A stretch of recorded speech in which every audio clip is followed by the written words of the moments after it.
My name is Kerrie, and my goal is to inspire healing and meaning in all areas of life. In this podcast, we will dive deep into conversations. From heartbreak to freedom, we will explore different self-care modalities, learn to be the best expressions of ourselves, and to live with purpose. I'm here to offer my personal insights and to share my story in hopes that it will guide you on your path. This is Heal with Care, a journey of self-discovery. I was talking to someone recently and they asked what I do for work. I told them I offer Reiki energy healing. They paused for a moment and said something that caught me off guard.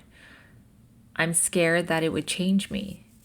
That response stuck with me. It made me take a step back and to really reflect on my own experiences with energy work.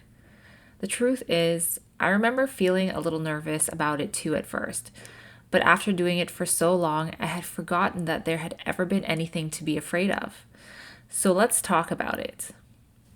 First of all, let's come to the understanding that we are all energy.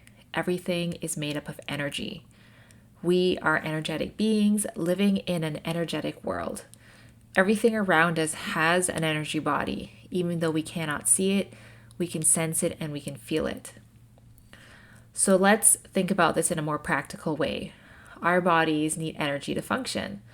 The sun is a massive source of energy. It helps plants grow, and those plants in turn feed us. And if we eat meat, the animals we consume have also eaten plants and have absorbed that nutrients and energy, which then gets passed on to us. So it's all part of this incredible ecosystem of life. So when we eat, we're not just consuming food, we're taking in energy. And if you ever gone too long without eating, you know the feeling, that hangry feeling when you start to feel depleted and weak. That's because the calories that we're intaking is our source of energy. So whether it's sunlight or the nutritious foods from the earth, meat, this energy is what allows us to live and grow. It also helps fuel us so that we can move our bodies and have different experiences.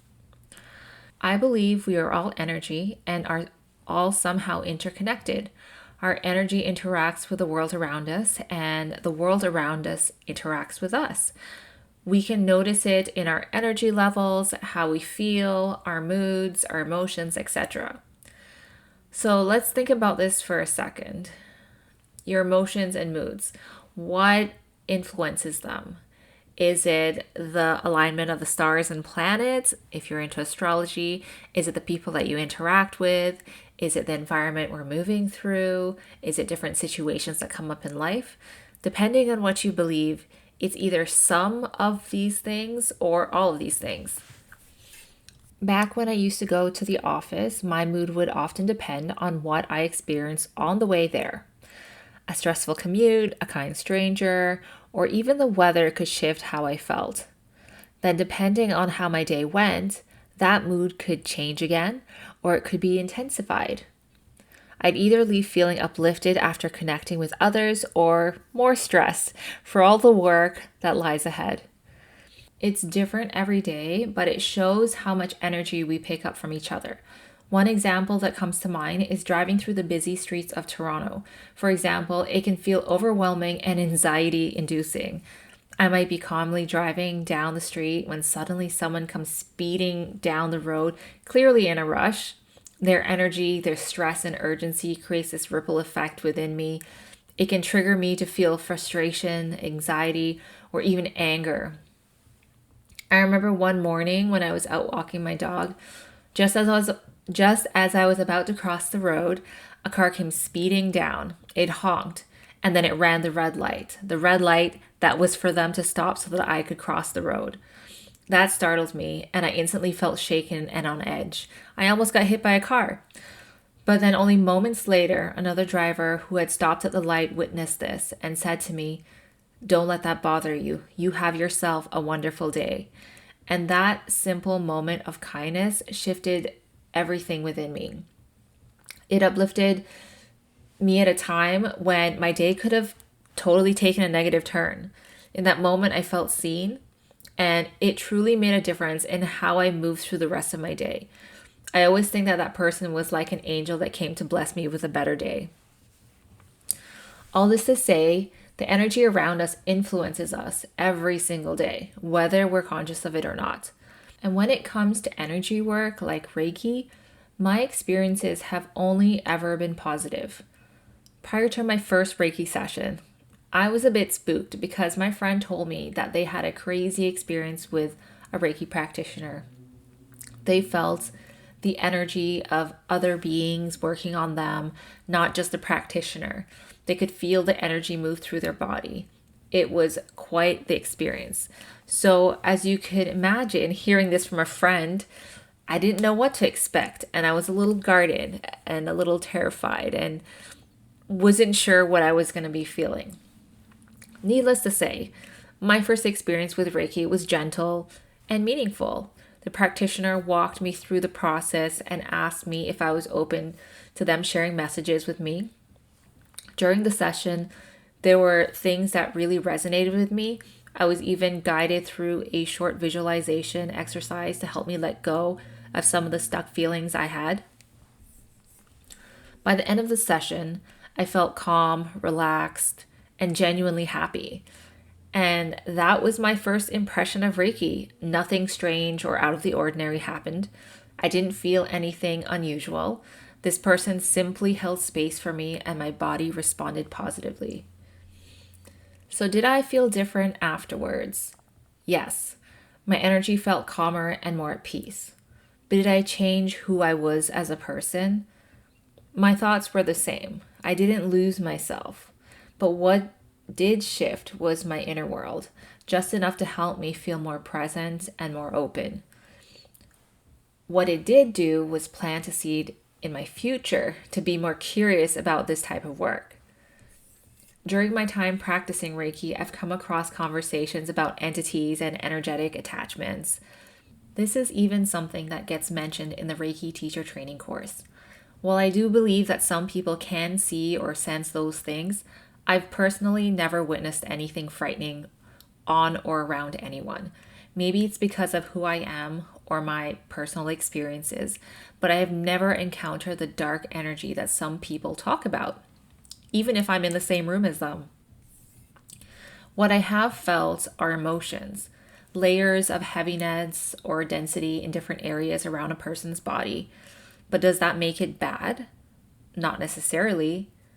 According to the law of conservation of energy, energy can't be created nor destroyed. It can only change form.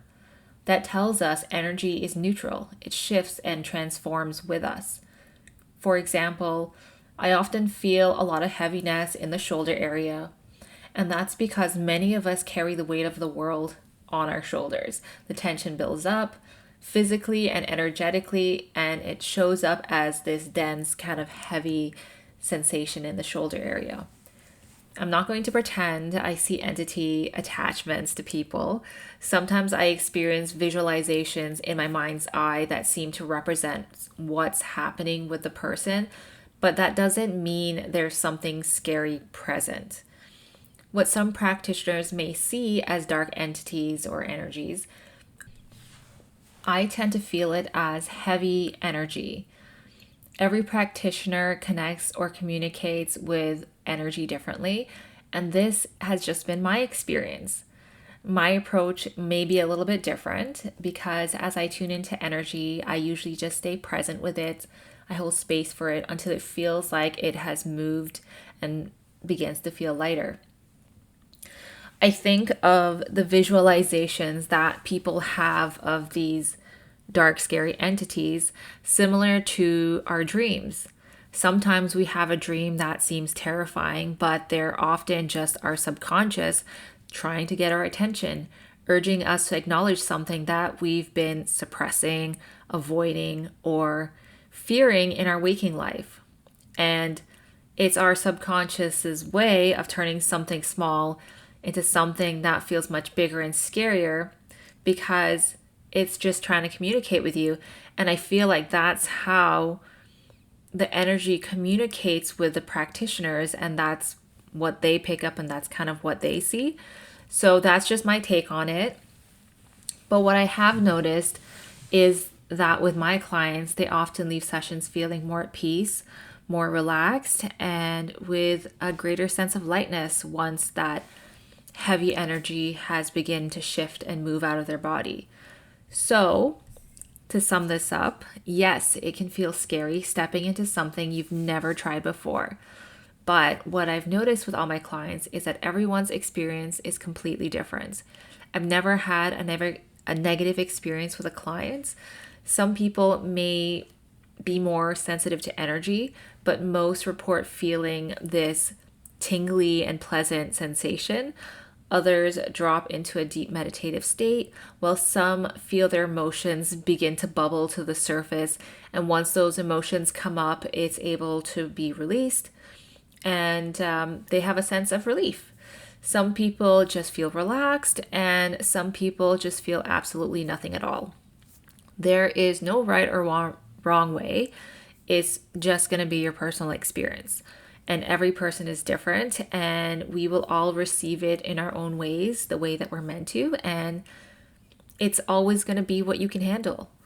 Personally, I found that doing energy work has shifted so much within my life, making things feel better than they were.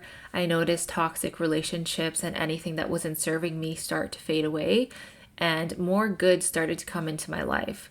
I felt a shift in myself where I was being a lot less negative, which was huge for me growing up because I had a very negative mindset. I'm a more confident person now. I love myself a lot more. And each day I feel more aligned and at peace with the person that I'm becoming in this life. So in a way, yes, I was changing, but it wasn't an overnight transformation. It was a slow and gradual change. And I feel like it's for the better. I'm a much happier person now, and I feel freer than I ever have in a long time. And I feel like I'm living my purpose more and more each day. So there you have it. I hope this episode has sparked curiosity and given you a new perspective on energy work. Whether you're just beginning to explore it or have been on this path for a while, remember, growth and healing unfold in their own way, at their own pace. I'd love to hear your experiences and thoughts, and I hope this conversation has brought you closer to your understanding of whether energy work can truly change you. Thank you so much for listening in. I hope you found this episode insightful. If you feel called to, please share this podcast, subscribe to it, and leave a rating and review. If you have any questions, comments, or feedback, you can email me at healwithcare@gmail.com or follow me on Instagram at healwithcare. Have a wonderful day, and I'll see you in the next episode.